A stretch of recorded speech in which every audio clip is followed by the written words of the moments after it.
Ask the Dean, episode 77. Hello, hello. Welcome to live pre-med Q&A. Also pre-health and pre-PA Q&A. We are excited that you're here. If you have questions or comments, the best place to put them in is through YouTube. So go to mappd.tv, mappd.tv, and ask your questions, and we will answer as many as we can. Let's do some introductions. Woo-hoo. Dr. James Scott Wright, how are you today? Doing well. Just excited to be here as always. This is one of my favorite times of the week, doing this broadcast. So excited to be here. Great. And Verinia Granum, I believe your new title is Queen of the Pre-Med Universe. Hello. hello. Hope everyone is doing well. This is also my favorite time of the week, so I enjoy hanging out with the MAP team, and more importantly, our wonderful pre-med and pre-PA students out there. Absolutely. Indeed, me too. And I'm Rachel Grubbs. I will be your host in part today, along with Fernie and Scott. Dr. Ryan Gray is unavailable, but he'll be back as usual next week, and he's also available for his Friday Instagram lives. One quick announcement I want to make off the top before we dig into questions is if you who are listening know people who are in high school and are pre-med, tonight, Scott and Verinia are doing a session just for people who are very early in the pre-med journey. So we still have spaces for that. It is free, but registration is required. You can go to map.com high school. Now that banner on the screen isn't clickable, but I'll also post it in the comments so you guys can click right through to sign up and share that link with any friends or family connected to high school pre-meds. Absolutely. Right. Excited to get that going too. Yeah, me too. Yeah, that'll be a good one. Mm-hmm. All right. Oh, here's a fun one to start with. Jacob. Hey, Brittany, Jacob. you want to read these for me today? Sure. Jacob says, I was accepted to my dream med school. Woohoo! Congrats. I've watched y'all's videos for a while, and I'm so grateful for all you do. Thank you so much, Jacob. What should I do until I matriculate? I have a job, but should I quit early and enjoy life? Oh, Well, this is a great question. Yeah, Great question. That is a great question. Well, first of all, congratulations again. Yeah, absolutely. I was going to say this. Awesome, Jacob. We're so excited for you. And I have an opinion on this, a very strong opinion on this question. Go for it. This will be, well, number one, I would say if you have a job and you have to work for the money, then obviously, that's a thing. But if you have the ability to, as you say, quit early and enjoy life, I say go for it. This is going to be one of the only times in the next probably 8-9 years, depending on what residency you go into and stuff, where you're actually going to have time to sort of do whatever you want to do. So I would say enjoy life, travel, be with family, friends, spouse, whoever is important to you, and do things that you've always wanted to do, and go for it. I think this is the time to really relish in your success and to just enjoy that and have a good time and get ready. Years ago, I remember a student who actually, and this is totally true story, not only did this particular med school new acceptee in the summer before he started medical school, not only did he start reading the textbooks for medical school, but he started depriving himself of sleep. Oh no. So that he could be prepared for what he would face in medical school. So let me just say, this is a absolutely horrible idea. Do not do that. Enjoy yourself and have fun and relish in the success that you have made. So that's my opinion. Well said. I would maybe just add, Jacob, I don't know if your school is in state or if you're going to have to move, obviously now is the time to start preparing for that. Start looking at, housing if you need to, start looking at the area itself, kind of getting familiar with it if it is out of state or in a different part of your state. This is the time to do that. And as Dr. Wright was just saying, if you can afford to do that and not have to have a job or something, then go for it. Enjoy life. But you can still enjoy life if you have to keep your job. Now you don't have Right. to worry so much about, the stress of applying. So Yep. either way, it's good for you. It's good. Yeah. So awesome, Jacob. Yep. Super exciting. Yep. Congratulations. Very good problem to have. Right. Exactly. Okay, so Sean would like to know, will high MCAT compensate for a low GPA to a certain extent? Very common question. Yep. What do you Very think, common Dr. Wright? question. Yeah, I mean, this question is really indicative of not understanding the difference between the MCAT and the GPA and what those two say to an admissions committee. The GPA is a gutted out, day after day in the classroom, grinding through the academic work. That's what that GPA represents. The MCAT, however, does not represent that at all. The MCAT represents a 1 8-hour time slot that you have committed to doing the test, and it indicates to some degree your aptitude in problem solving, in the sciences, etc. But so my answer to this question is basically, in general, no, that the MCAT will not compensate for a GPA. It does help the medical school admissions committees sort of understand a little bit more about your academic preparation and your ability to do well in a high stakes testing environment. But it really doesn't say anything about your ability to grind out day by day in the classroom. So there are two really distinct meanings for those two things to admissions committees. Yep. Well said. Yep. All right. Hello, Andreas. I'm applying this upcoming cycle, and I'm taking the MCAT in May. Should I take the CASPer right after the MCAT, or maybe just get it out of the way right now? I can take this one if you guys want. Yeah. My understanding of the CASPer is that you have to take it in the same year that you apply. So it's not, there's not a huge window. They'll open it up in the spring for people to take in early summer and late summer. So, obviously go to the CASPer or Altus Assessments website to get the latest detail, but odds are you're going to end up taking the CASPer sometime around June. Mm-hmm. Yeah, I agree. That's my understanding too. Yeah. Yep. All right. Let's see what's next. Samundal writes, due to the limited availability of clinical experience during COVID, I volunteered as a crisis text line counselor. As things begin to open up, should I make an effort to get involved in person?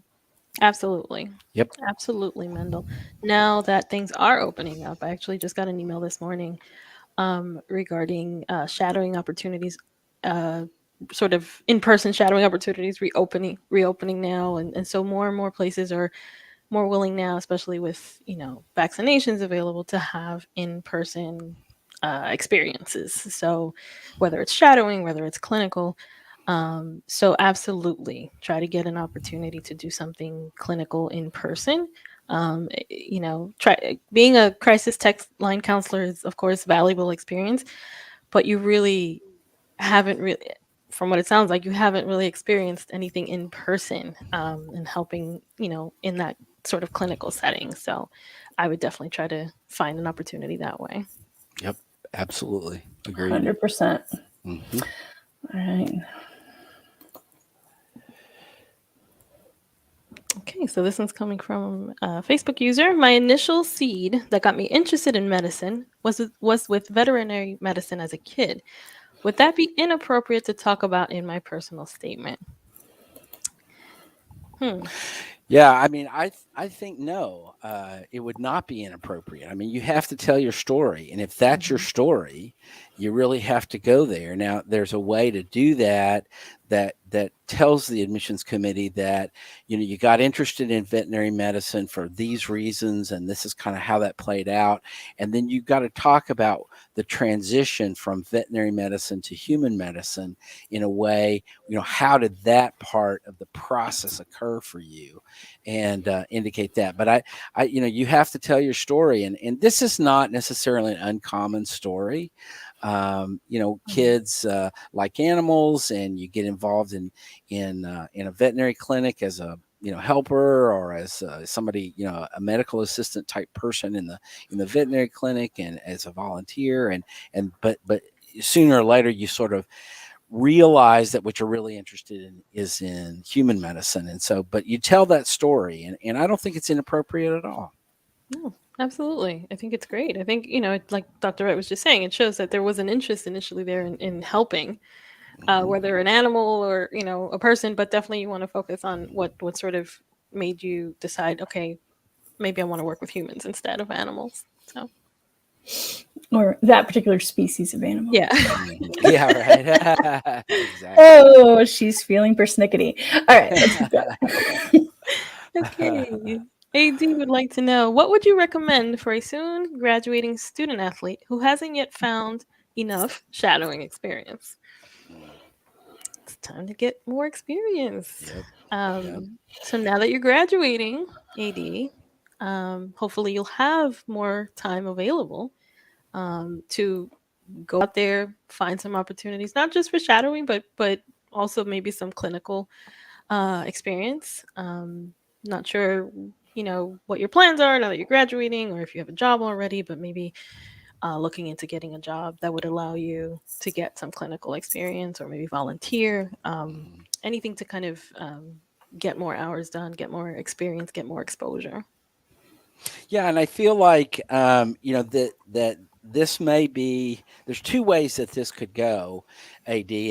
Without knowing a little bit more about your particular story and the particular timeline that you're on, it could be that this might lead you to consider a gap year, where you would be able to, for example, get a position as a medical assistant, or as a scribe, or CNA, or something else that's going to get you a lot of good experiences.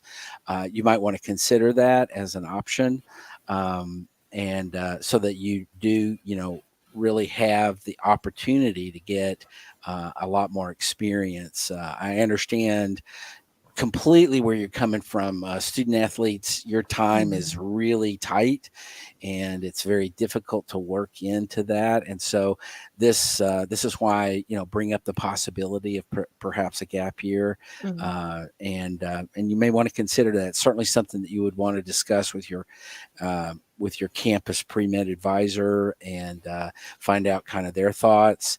And I would certainly suggest that you consider that as an option. Absolutely.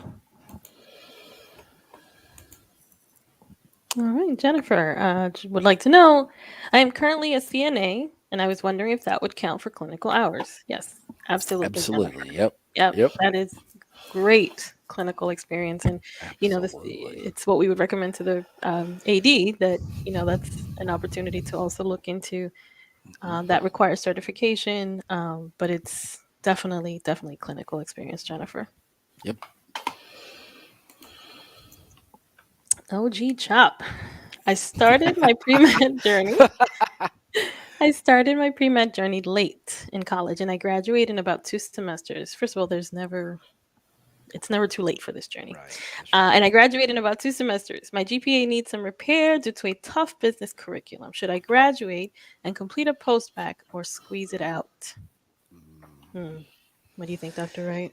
Yeah, that's a good question. And what I would say to that is, it's a little bit difficult to know without more details here.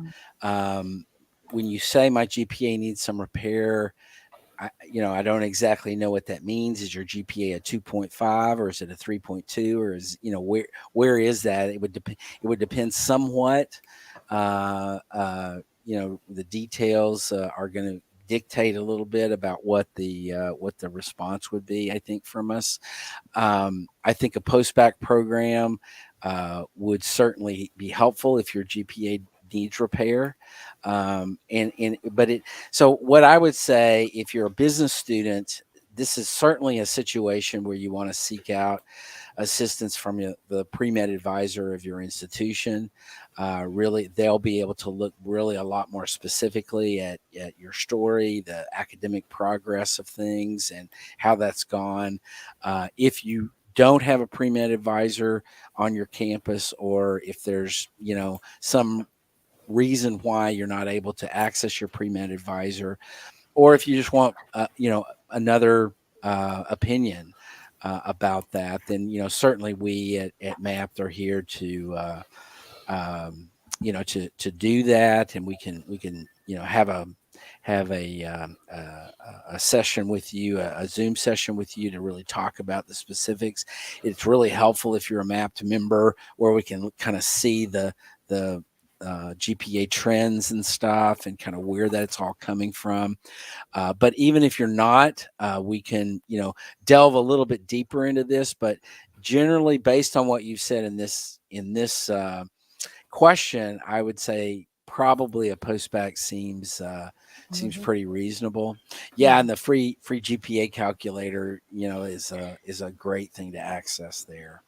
Yeah, and that's available on map.com, and that can give you a sense of where your GPA is now, what you need to do to get it to the point where you're happy with it. One thing that I want to point out is his or her comments about squeezing it out. That to me makes me a little bit nervous, because it sounds like you're trying to force what's left of you to complete pre-med requirements. You're trying to force that uh towards the end of your program, which is never a really good idea, right? You don't want to get to the point where you're just barely getting by just to squeeze it out. I would rather see a student take some time to reflect on this process, look into a post-bac program, so you're not just trying to squeeze everything into this set timeline, because that very rarely works out. Yeah, that's a great point. Mm-hmm. Really good point. Yeah. So there you go. Good luck. Yeah. Best wishes. Okay. Okay, Justin would like to know, is it acceptable to get clinical and volunteering at the same time? I volunteer at a free clinic, and it is my main source of both volunteer and clinical hours. Yeah, so, it looks like Justin is working at the same place, getting both volunteer experience and clinical hours that way. It is acceptable. It would be ideal, obviously, to maybe get some additional experience volunteering in other locations. But if this is what you got, it's definitely acceptable. And I would point out that in the AMCAS and other application services, you're going to have to choose one of those categories for the activity. You can't double dip. So you're going to have to indicate I was a volunteer, or this is a clinical experience, or whatever. The other thing I'd point out about this is there's a difference between medically related volunteering and community service volunteering type activities. Medical schools are really going to want to see both. And so what I would say is consider that, Justin, when you're thinking about this. But I would say, it sounds like you're getting great experiences, and kudos to you for that. But I would consider, looking at other opportunities that you have in addition to that, even if it's just a here or there kind of experience. Then that could, help to bolster your application and stuff like that. That's a good point. Yeah. Yep. Okay, Sonia would like to know, Sonia, I'm preparing to retake the MCAT for the 4th time in March, with a goal to score 515 and above and get into an MD school. Past scores are 496, and a 505 twice. Should I be aiming for an even higher score than this, given the number of retakes? This sounds like a Rachel question to me. Hey, Sonia. So, Sonia, I've been helping students with MCAT prep for about 20 years now. And first of all, congratulations for your persistence, right? Taking it a fourth time is a frustrating thing, and you're in it. You're still trying. That's great. The other thing is your last two scores, 505, not bad, right? So like we know there's hope because you've done solid. Now, in terms of what your goal is, I wouldn't say you have to have a higher goal because of your prior scores. We talked about this a week or two ago. There was some informal study of how med schools look at MCAT scores, and while a few said averages, most say highest or most recent. So I wouldn't sweat it. You can't do anything about the past ones. Now, the flip side, this is what you didn't ask, but I'm going to give to you anyway, is rather than thinking about I have to hit a certain number, you may just want to think about what am I doing differently? And obviously goals are good. Goals are motivating. So have whatever goal works for you. But this is your fourth attempt. Something pretty dramatic has to change if you want to really change that score. And, maybe you've been doing it, because again, this is a little outside of the context of your question, but I want you to really, really reflect on, how much time you were giving it, the way you were studying, were you being as active in your studying as you could be? Were you giving yourself a schedule and keeping to it? I mean, there's a lot of different things to query. And Blueprint does a lot of sessions on this. So rather than me talking about for an hour, I would definitely recommend checking out some of Blueprint MCAT's free sessions. But you need to really examine how you ensure that the fourth time is the last time. Yep. And good luck. Yeah. Mm-hmm. Absolutely. Yep. Absolutely. Good luck, Sonia. All right, we've got another. Is it clinical? Andrew asks, would working at a vaccination site be considered clinical? And I think as with so many things in this process, Andrew, it depends. It depends on what you're doing at the vaccination site. So because it's a vaccination site doesn't necessarily mean that what you're doing is clinical. You could be helping with, registering patients as they're coming in, things like that. So it really all depends on what you're doing there. Mm-hmm. Yeah, agreed. Because I know when I went and got vaccinated, it was a drive-through site, and there were people with little flags that were directing the cars where to go, and that would not be considered clinical. So I very much agree with my colleague. It depends a little bit on what you're doing. Yeah. Now, if you're actually trained to administer the vaccine, then of course, yes, then that's considered. Yeah. Are you interacting with a patient in a way directly related to their health? Yeah. That's the question to ask about, is it clinical or not? There you go. Yeah, that's perfect. We need to write that down. I was just going to say that. Well, we've said it quite a lot, but we'll keep saying it. You put it great. That was the perfect way to put it. I love that. I'm sure I stole that from Ryan. I mean, I know my stuff too, but if it's a really good nugget, I probably borrowed it from him. Okay. Question from Jack. A director of admissions from a medical school said that a red flag is when one's GPA and MCAT don't match. For example, he gave 3.8 and 513. I know committees are different, but should we be concerned? So I'm a little concerned about this comment. What do they mean by the GPA and the MCAT don't match? Like, where would they match? Unless it's like 4.0 and a 528. I think that what the director of admissions here may have been getting at is, if you are let me give this example. If you have a 520 MCAT score, let's say, and your GPA is a 3.1, then what that could indicate to an admissions committee is that you have a great deal of aptitude and you're an intelligent person, but you can't do school very well. And so what you have to consider is that medical school is school. And so I think that the big issue here is, being, as I said in a previous question, being able to grind it out in a daily kind of way. We have all known. I don't care who you are out there that you're listening or watching. We have all known people in school, whether it was high school or college or whatever, that were really smart people, but that were awful students. They were terrible at going to school and doing school well. And that's going to be problematic in medical school. You have to show in some way or another that you can do school well. And so that may have been the kind of thing that this admissions director was getting at, is when there's a significant mismatch between the MCAT and the GPA. And I think it's more of an issue where you have a high MCAT and a lower GPA than it is the reverse, where you have a lower MCAT and a high GPA. I would much rather find a student with a an okay but solid MCAT score, but that can really is got the work ethic and has got the go get it attitude and the ability to really do school well.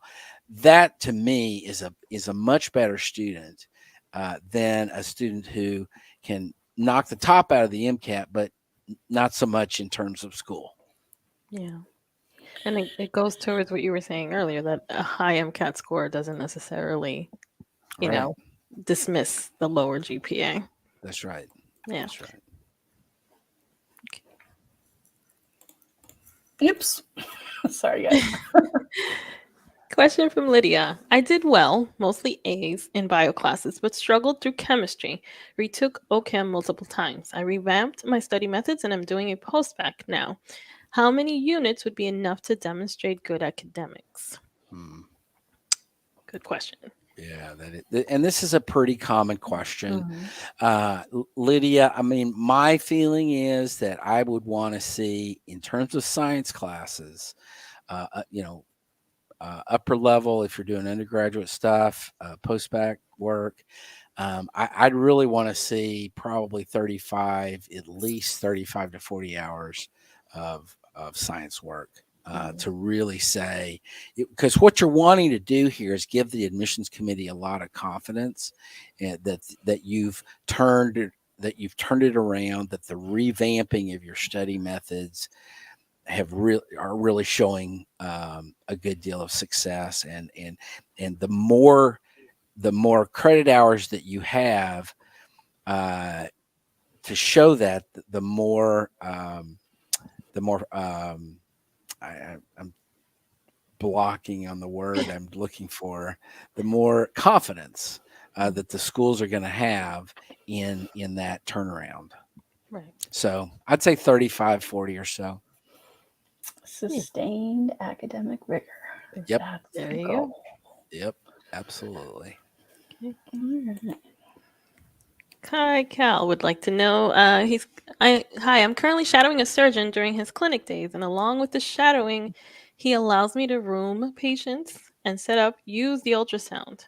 Would I separate these into two categories on my app? So Kai, you're shadowing, and along with that, the doctor allows you to set up the room, set up or use the ultrasound. But it's under the shadowing umbrella. It's a little bit of a tricky question. What do you think, Dr. Wright? Yeah, that's a good question. I think I'd say I'd probably separate it into two activities. Yeah. And say, while it's under the same surgeon, or it's in the same clinic or whatever. It's two distinct things that I'm doing. I shadow him sometimes, and then I do this other activity sometimes. And as we always say with the activities part, you are able to say whatever you're going to say. You can categorize them any way you want to categorize them. You can separate them out and stuff. It just has to be logical. It has to make sense to somebody reading it, and they might disagree with you, but I think that makes sense to me, separating it in the way that you've indicated. I agree. I think so. Okay. Kaylee, hello. Hello. I was planning on taking the MCAT spring semester of 2023 so that I can apply the following May. The only problem is I will not have taken my biochem prerequisite. Should I take a gap year? Probably me. Rachel, what do right? you think? Well, number one, Kaylee, I love that you are planning ahead. So good job. Woohoo. Biochem is increasingly important on the MCAT. It now can show up in actually 3 of the 4 sections. And people are always like, what? What do you mean? Psych Soc? But there can be neurosci in the Psych Soc. So you're definitely going to see it in biochem. You're going to see it in chemical and physical foundations of biological processes, biological systems. And you might see it in Psych Soc. So do you have to delay a whole year because of that one course? No, not necessarily. What you have to do is allow extra time in your MCAT prep, because while other people will be reviewing that content, you're going to be learning it for the first time. The other thing I would say is, since it's a year out, is there any chance that you can change your map and actually have taken biochem by then, or at least be taking it concurrent with your prep? A lot of schools make you do Orgo 1, Orgo 2, then biochem, but increasingly some schools are saying you can do Orgo 1 and then biochem. Now, you still need Orgo 2 before you attend med school, but Orgo 2 is not huge on the MCAT. So maybe switching the order of those 2 would be a better bet for you in terms of getting the content you need in advance of the MCAT. But yeah, I mean, a lot of people have taken the MCAT with biochem, especially people 5 or 6 years ago when the MCAT first put its increased pressure on biochem. A lot of people just hadn't taken it. So they've proved it can be done, but it's a lot. It's a big chunk of the test. Yeah. Yep. Good advice. Okay. All right, Sophia. Oh, this is a good one. Any advice on how to keep going when a difficult personal life event, parents is unwell, is happening? Nothing I can do to fix, but it's difficult to focus. First of all, Sophia, I'm so sorry that you're going through that, and we wish you the best. We wish your parent the best. It's insanely challenging. Yeah. And of course, very difficult to focus. Obviously you can't put off what you're doing. You can't put off your current job or your application. You have to kind of find a way to balance. Or actually, I shouldn't say that. I don't know if you're at that point where you've considered maybe taking a break and maybe taking some time away from this whole process. But I find that during particularly challenging times, I like to just do a mental dump and just write about it. It's a good way to kind of get all my thoughts out, get my thoughts out on paper. Sometimes if I see it on paper, it kind of scales the anxiety down a little bit. So I don't want it to come across as trivial, but I do highly recommend it. Just spending some time, 5 minutes out of your day to just get it out there, let it out, because otherwise it just stays in your mind, right? It stays in your brain, and it just makes things that much more stressful. Yep. But yes. Yeah. And I would add to that Sophia, the medical schools and the medical school admissions process will be there, always be there. Your parent will not. Yeah. So this may well be a time to back up, to push pause and say, you know what, I'm gonna deal with this situation. I'm gonna care for my parent. I'm going to be there for them, and I will pick this back up when they're well, or in a year, or whatever, because the last thing you want to do is regret not spending time with your parent particularly in a difficult situation. So I would say my advice to you is to, in terms of a sort of personal priority process of identifying what's important to you.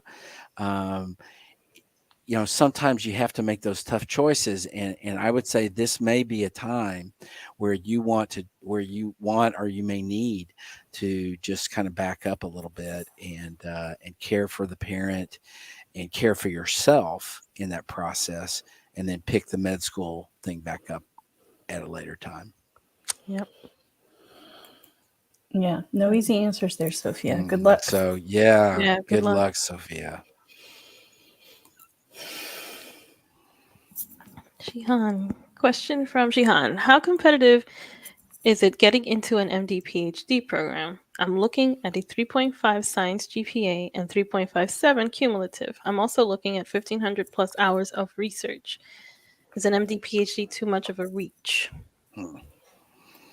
Yeah, the answer to this question is complicated because it really depends, in my view. Well, but there's several levels here, I think, with regard to an MD PhD program. Number one, it depends on what type of MD PhD program you're looking at.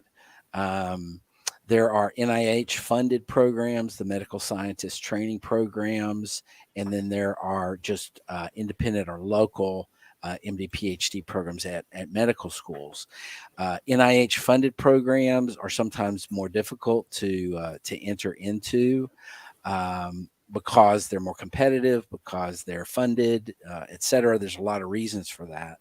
I would say the chief thing that MD PhD programs in general, what they're really looking at, yes, they're going to want to see strong GPA. Yes, they're going to want to see a strong MCAT score. They're going to want to see a lot of research, but the key thing they're looking at is what have you done in research and what do you know about what you've done. There are many students who involve themselves in research, even at extensive levels, such as you've suggested here. But when asked to explain the research that they participated in, it doesn't work.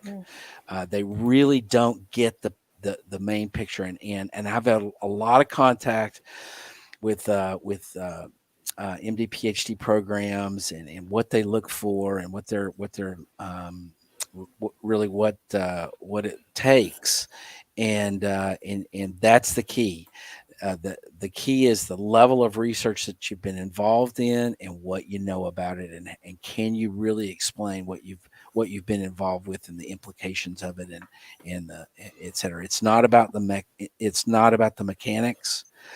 It's about the theory and the questions and the answers that it generated. You can work in a research lab for a long time and be really good mechanically at doing stuff in that lab and not really have a good concept of what's going on. So that's what they're looking for. Well said. Yeah. All right. Well, actually, this works out well. We've got a couple other questions about research that are pretty tied in. So we'll do this. Yeah, good. So AJAM or AJAM 730, how should we list publications versus research? Do publications take priority over research? Should we categorize the experience under publications if the research led to an article? Excuse me. Yeah, so it's a question of, how to describe this on the application. I don't know necessarily, do publications take priority over research? I think, if it's something that obviously you've co-authored, it's definitely good. You want to put on there. I don't know necessarily if they take priority though over having participated in the research. What do you think, Dr. Wright? Yeah, I mean, to me, the two go hand in hand. Right. I think that, it's publications aren't always research oriented, but I would say the vast majority of the time they are. And so what I would say is, in the activity list, you can put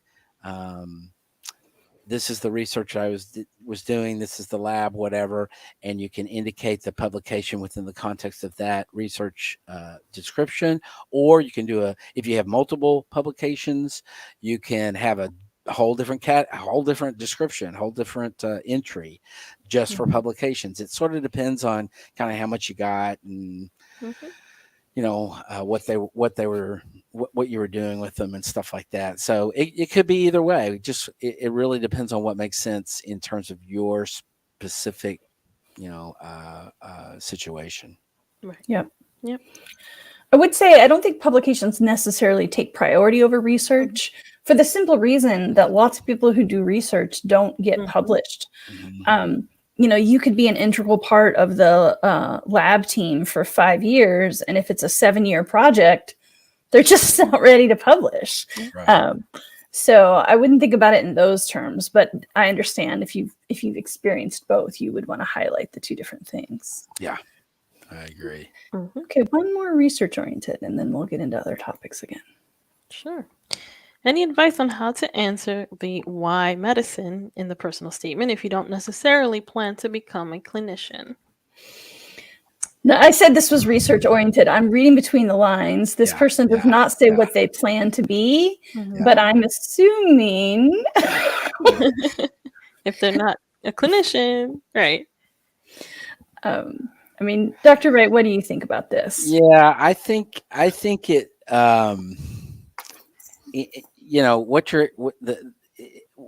I think it makes it more important for you to answer the why medicine, because that's going to be really key to you explaining if you're interested in research and that's what you want your career to be all about. Then the question is going to be, if you indicate that you're really not interested in clinical medicine, that you're interested in theoretical medicine, or you're interested in research, even if it's basic research, the question is going to be, in that case, why not just do a PhD and go into research via the PhD? Why medicine? And this is a key question for MD PhD students in particular, but not exclusively. And so in terms of advice on how to answer that, I think you have to talk about the seed. You have to talk about, where does this interest in science and in medicine come from? And if that doesn't make sense to you, and it doesn't make sense to a reader that doesn't know you, then I think that may require you to back up and really examine what are my goals here related to going into medical school. Because what medical schools, not exclusively, but what medical schools for the most part are there to do is train clinicians. And that's why MD PhD programs, for example, are small. At schools, MD PhD programs, there may only be 10, 12 students, maybe 15 or 20 at a max.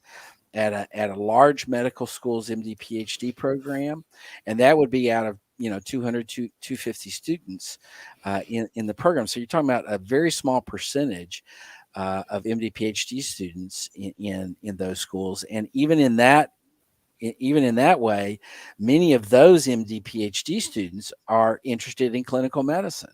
So you've really got to go down the road of helping the admissions committee, helping the reader of your personal statement understand what are your goals and where does this all come from for you, and where are the pieces fitting together that make medical school make sense, as opposed to going into a PhD program in whatever field, biochemistry or chemistry or anatomy or physiology or whatever. Yeah, biomedical engineering. Yeah. Something I've definitely heard Ryan talk about before. We often have to remind people, like, medical school is school, so you do have to prove your ability to handle that rigor. But the flip side is, some people are drawn to medical school because they love school, and they don't want you to get the MD just to get it, right? I mean, Scott kind of touched on that. They are mostly trying to train clinicians, but so if that's not part of your goal, I think you have to really reflect on what your own answer is. Right. Yeah. And can I point out, Rachel, A. Vaccarini, I think that's has a yeah, there you go. So this is important. This is an important point, and I'm glad you included that here. That you're looking at diagnostic radiology or pathology as a specialty. Those would be considered clinical.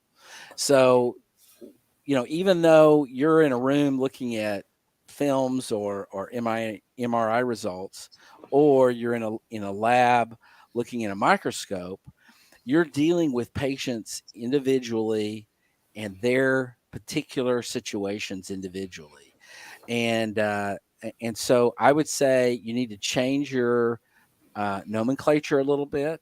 These would be clinical, but you also have to recognize that what medical school does is train everybody pretty much the same. It does vary a little bit when you get to the fourth year in terms of electives and stuff that students can take, but first year, second year, third year, a good portion of the fourth year is the same for everybody. And they're training clinicians, and then you're going to want to go into, a particular specialty. But you may come in thinking you want to do pathology, and you may go out being a pediatrician or being something totally different. So I think in terms of identifying in your personal statement what you want to focus on, you really do have to let the admissions committee, the reader, understand where is this all coming from for you and why medicine as opposed to a PhD in pathology. Great. Thanks, Scott. Yeah, that's a good question. I'm glad that came up. Mm-hmm. It's a good question. It's so important to answer the prompt. Yeah, absolutely. A lot of people are like, I'm not going to answer why medicine. I'm going to tell them something else. Yeah, right. Well, not what they asked. Right. So I credit that this person is at least thinking about that. That's good. Okay, back to some shadowing. Question from Ryan. Hi, I've shadowed at a very large hospital, but the physicians were super busy, so I mostly followed the third and fourth year medical students around and spent some time with the residents. Does that count? Yes. So it's shadowing experience. I would definitely point out that you were following, third and fourth year students. You don't want to necessarily gloss over that. I think it would be best to be honest about it. But you did spend time with residents, and in the third and fourth year, they are, obviously more clinically involved. So that's fine. Yeah, absolutely. I agree with that. Yeah, the only thing I would add, Ryan, is get some additional shadowing. Yep. Mm-hmm. Right? It doesn't have to be in a very large hospital. Mm-hmm. Maybe you can go shadow at a private practice where you're more likely to actually get some time with the physician. Exactly. Yeah. Or a free clinic or something like that. Mm-hmm. Yep. Yeah, keep looking. But yeah. You want a bouquet of shadowing experience. That's fine. Oh, I love that. A bouquet. That's awesome. All right, Shivam. At what point does a slight downward trend matter? I had a 4.0 for the first 5 semesters of school, and I have had a 3.5 the past 3 semesters. Do I have to worry about this? So start it off. You're just not a very good student, are you there, Shivam? Good grief, slacker. Yeah. I'm totally kidding. It was a joke. That was a total joke. No. You do not need to worry about this. And I get it, right? So many of us were raised to think that, A is okay and B is bad. So you got a mix of A's and B's for a few semesters. But when we're talking about downward trend and upward trend, we're talking about people who are usually well below the 3.0 line who are looking to recover. That's what I was going to say, that he's worried. We talk a lot about upward trends, but he or she is concerned about that. But you're fine. Yeah, 4.0 to a 3.0 is, that's a dip. Yeah. You're okay. All right. I've only got a little bit of time left, so let's see what we got here. Abood, hello. What is your opinion on early decision programs? And based on what would you or would you not, and based on that, would you or would you not recommend it? To early decision programs. Yeah, the thing about early decision programs is that you typically or almost exclusively have to apply only to that school. So you have to be really committed to that school, and you can't apply anywhere else. You apply to that one school, and then if you don't get into that one school, then you can broadly apply, which may mean that your application is delayed in getting to the other schools post that. And so, I think early decision programs are great if you absolutely know that you want to go to that school and you have really specific, really, good reasons for wanting to go into that particular medical school, and you've got a connection to the area or to that school, et cetera. And you've done a lot of mentoring with the people in that early decision program, so that they, that you're so connected to the school that they know who you are before you even apply. These are the kind of people that get into early decision programs. If you're just, oh, I want to go here, because I don't want to move and I don't really know any, I think you really have to be it's a very specific thing. So, so my opinion about those is there's a reason why not very many people apply to early decision programs, in terms of the vast majority of applicants. So I would say you got to think about that pretty hard. Yeah.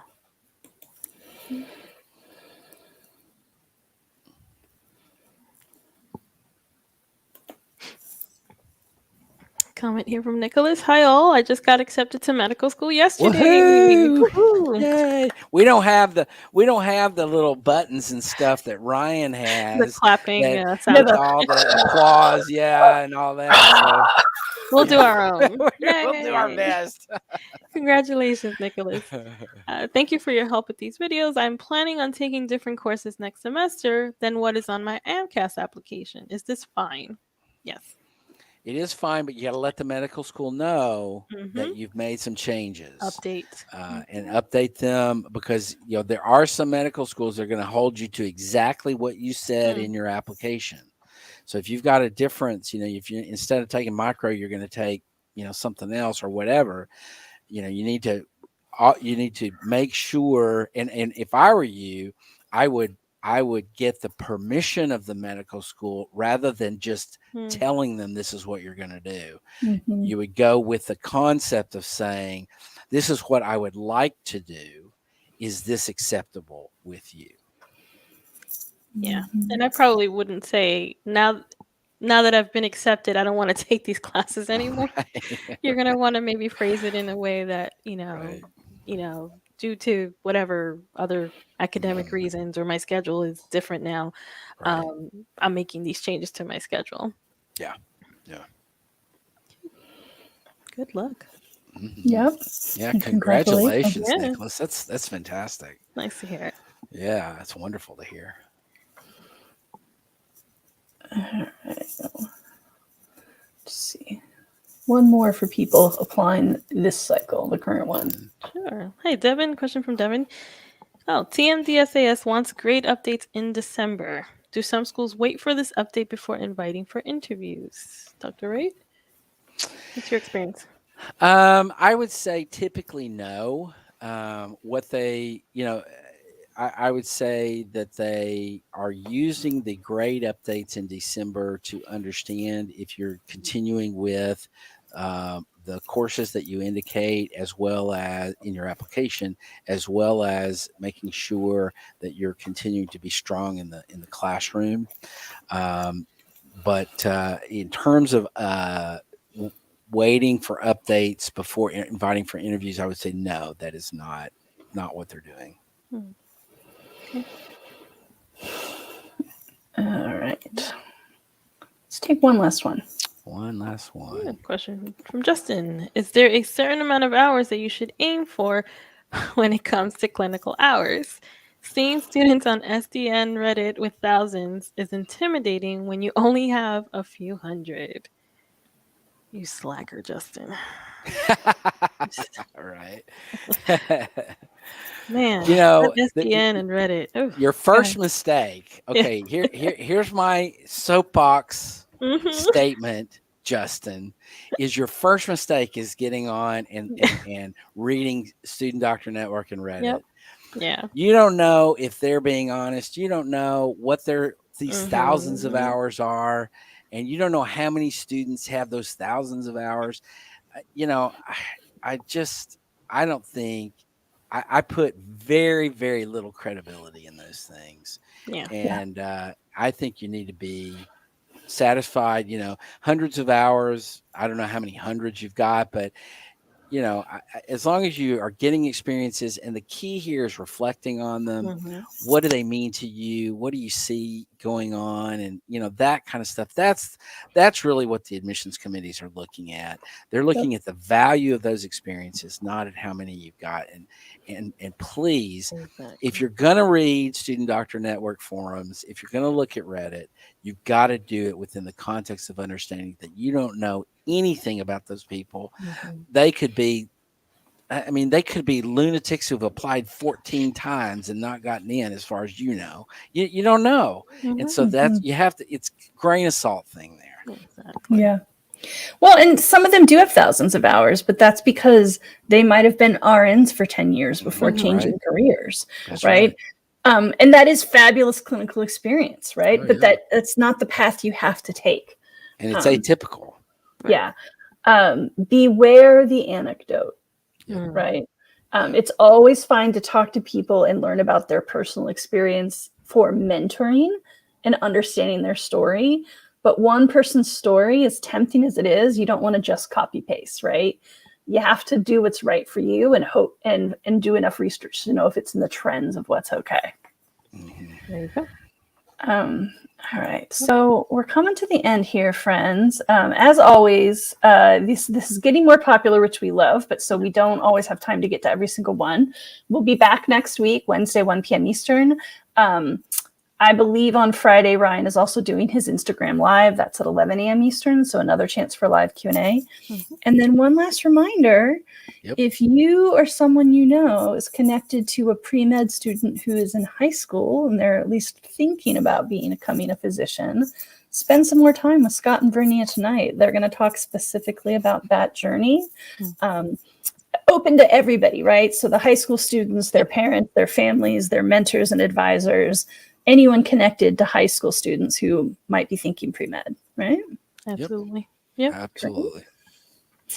All right, friends. We'll see you next week. Yeah. Bye, everybody. This hour went by quick. Bye.